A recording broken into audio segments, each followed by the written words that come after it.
Good Tuesday morning. I'm Don Shipman in for Brooks Baptiste. Breaking update now at 8 o'clock. Police say that he actually posed as an officer and robbed them at gunpoint. Developing this morning, more arrests in the city as protesters demonstrated outside a construction site for a proposed law enforcement training center. The FBI now offering a reward for the return of 4 missing Americans who were kidnapped just across the border in Mexico last Friday. We are hearing from the Douglas County school system on the death of 2 students over the weekend. You could be part of a push to diversify the workforce in technology. Mental health issues aren't always easy to spot on the surface. Now, though, new legislation could help Georgia add experts who know how to identify them. A source says that his legal team has filed a motion that says that the Constitution's speech or debate clause protects him from testifying. Upcoming commencement ceremonies at UGA are now being impacted due to emergency repairs at the university's basketball arena. Okay, so this morning, a first look at the chaos on board a flight Sunday where a man allegedly tried to stab a flight attendant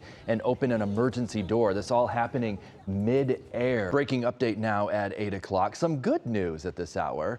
Missing woman Audrey Sidnor is reunited with her family. A Marietta officer spotted her walking in the area near the intersection of Bells Ferry Road and Cobb Parkway North. So she is safe and back at her assisted living facility. 2 Gwinnett County families are feeling relieved after a man who police say terrorized them is now in jail. Police say that he actually posed as an officer and robbed them at gunpoint. Atlanta News First reporter Bridget Spencer reports now from Lawrenceville.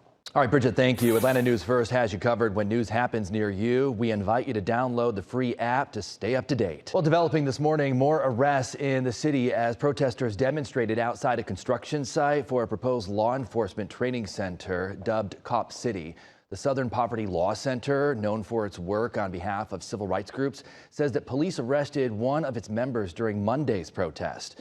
The employee went to the protest to serve as a legal observer for the National Lawyers Guild. Police say that about 24 demonstrators will face domestic terrorism charges. Atlanta News First is also hearing directly from Governor Brian Kemp following that violent protest. Now, in a tweet, the governor went as far as to call Sunday night's events domestic terrorism. During our interview, Governor Brian Kemp reiterating his opposition to the violent demonstrations and said that it was outrageous behavior on the part of those in opposition to the training center. We're back here now at 8:14, and the FBI now offering a reward for the return of 4 missing Americans who were kidnapped just across the border in Mexico last Friday. We are hearing from the Douglas County school system on the death of 2 students over the weekend. The school district issuing this statement right here, and I'm quoting here. "We lost 2 of our students this weekend. Each high school principal sent out communication to their schools Sunday evening. In addition, the school district crisis team arrived at each high school early this morning, meaning Monday morning, to offer support." The Douglas County Sheriff's Office giving us some information as well on what exactly happened when the 2 teens were killed at a birthday party.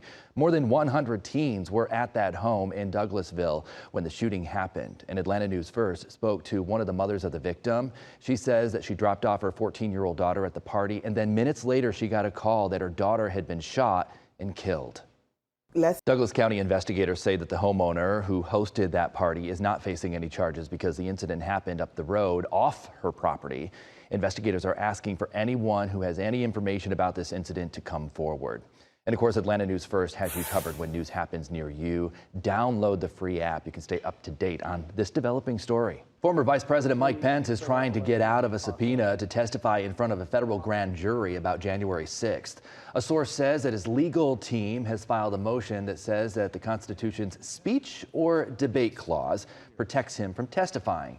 Pence arguing that it applies to him because he was acting in his role as President of the Senate on January 6th. And real quickly, I want to circle back to Earth, Wind, and Fire. They're actually going to be in Atlanta on August 22nd. That's all going to be taking place at State Farm Arena. All right, lots of fans looking forward to that. And also, this is a talker for today. It's a question that maybe you've been asking yourself for a while. We know we have been, right? What are Georgians' favorite cereals. Coming out on top, Lucky Charms. Number 2, Cheerios, followed by Cinnamon Toast Crunch, and then Rice Krispies. Today is National Cereal Day, celebrated each and every March 7th. And I would say on that list right there, actually number 1 is my number 1. Lucky Charms? Yeah, but I would go with Fruit Loops. Oh yeah. You know, I'm a huge cereal lover, but yeah, Rice Krispies, Cheerios, and then you have to put this fruit on top. And then you drink the milk. Correct. Drink the Yep. That'll do it for us. Thank you so much for joining us this morning.